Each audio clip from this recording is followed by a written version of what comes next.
struktur atom, di mana terdapat teori atom Dalton, Thomson, Rutherford, Niels Bohr, dan mekanika kuantum. Perkenalkan, saya Said Mawardi. Dan saya Nur Intan. Saya Niwayan Kerin Putriani. Dan saya Arini Ramadhani. Selamat menyaksikan. Pertama adalah seorang ilmuwan Inggris yang bernama Dalton.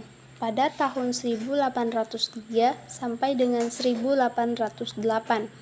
Dalton adalah orang pertama yang melibatkan kejadian kimiawi, seperti halnya kejadian fisik. Dalam merumuskan gagasannya tentang atom, dia mendasarkan asumsinya pada data kuantitatif. Dalton melibatkan atom sebagai bola pejal dan mengemukakan 4 postulat. Yang pertama adalah materi tersusun atas partikel-partikel sangat padat dan kecil yang tidak dapat dibagi lagi. Partikel itu dinamakan atom. Yang kedua, atom-atom suatu unsur identik dalam segala hal, tetapi berbeda dengan atom-atom unsur lain. Yang ketiga, dalam reaksi kimia terjadi penggabungan atau pemisahan dan penataan ulang atom-atom dari satu komposisi ke komposisi lain. Yang keempat, atom dapat bergabung dengan atom lain membentuk suatu molekul dengan perbandingan sederhana.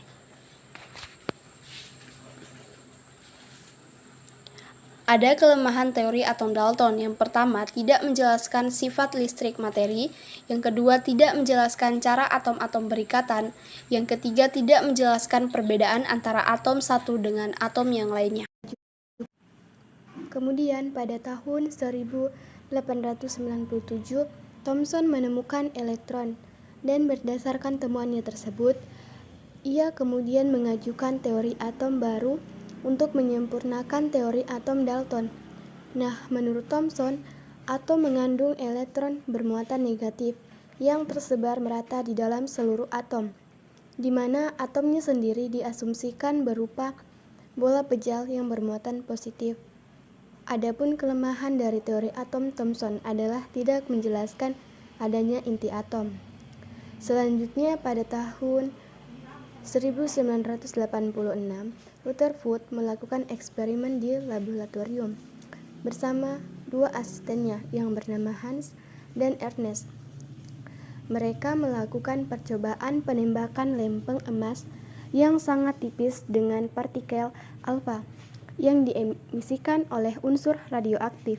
Nah, data hasil penelitian mereka menunjukkan bahwa sebagian besar partikel alfa dapat menembus plat karena melalui daerah hampa. Kemudian, partikel alfa yang mendekati inti atom dibelokkan karena mengalami gaya tolak inti. Partikel alfa yang menuju inti atom dipantulkan karena inti bermuatan positif.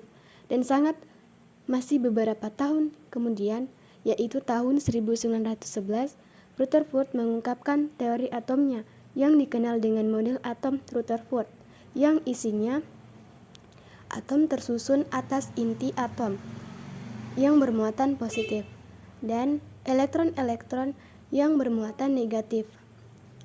Sebagian besar volume atom merupakan ruang kosong yang masanya terpusat pada inti atom. Oleh karena itu, atom bersifat netral, maka jumlah muatan positif harus sama dengan jumlah muatan negatif. Dan yang terakhir, di dalam atom, elektron-elektron bermuatan negatif selalu bergerak mengelilingi inti atom. Nah, kemudian model atom Rutherford ternyata masih memiliki kelemahan, yaitu tidak dapat menerangkan alasan elektron.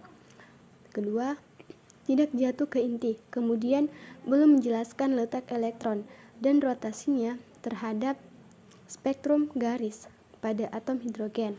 Pada tahun 1913, seorang ilmuwan bernama Niels Henrik David Bohr menyempurnakan model atom Rutherford dengan menerapkan teori kuantum Planck.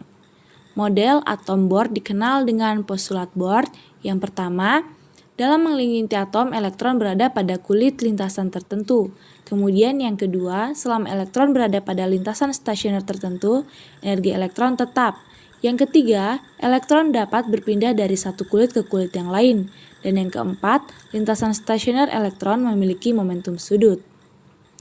Adapun kelemahan teori atom Bohr, yang pertama, kedudukan elektron dalam mengelilingi inti atom dinyatakan dengan pasti. Yang kedua, gerakan elektron digambarkan sebagai lingkaran atau elips. Yang ketiga, tidak dapat menerangkan intensitas spektrum lebih lanjut. Teori atom berikutnya dikenal dengan teori atom mekanika kuantum. Nah, teori ini didasari oleh sifat dualisme partikel dan melibatkan beberapa ahli. Pada tahun 1923, Louis de Broglie menyatakan bahwa elektron dalam atom dapat dipandang sebagai partikel dan gelombang. Kemudian, 3 tahun setelahnya, yaitu pada tahun 1926, Erwin Schrödinger mengungkapkan persamaan gelombang dalam atom. Nah, setahun kemudian, Werner Heisenberg mengembangkan teori atom mekanika kuantum, di mana teori ini mirip dengan teori atom Bohr, yaitu atom memiliki inti bermuatan positif yang dikelilingi oleh elektron bermuatan negatif. Nah, hanya saja posisi elektron dalam mengelilingi inti tidak dapat dipastikan. Nah, teori ini dikenal dengan asas ketidakpastian posisi elektron. Dalam hal ini, kita hanya dapat menentukan daerah dengan peluang terbesar untuk menemukan elektron. Kemudian dinamakan dengan orbital. Beberapa orbital kemudian bergabung membentuk kelompok yang disebut dengan subkulit.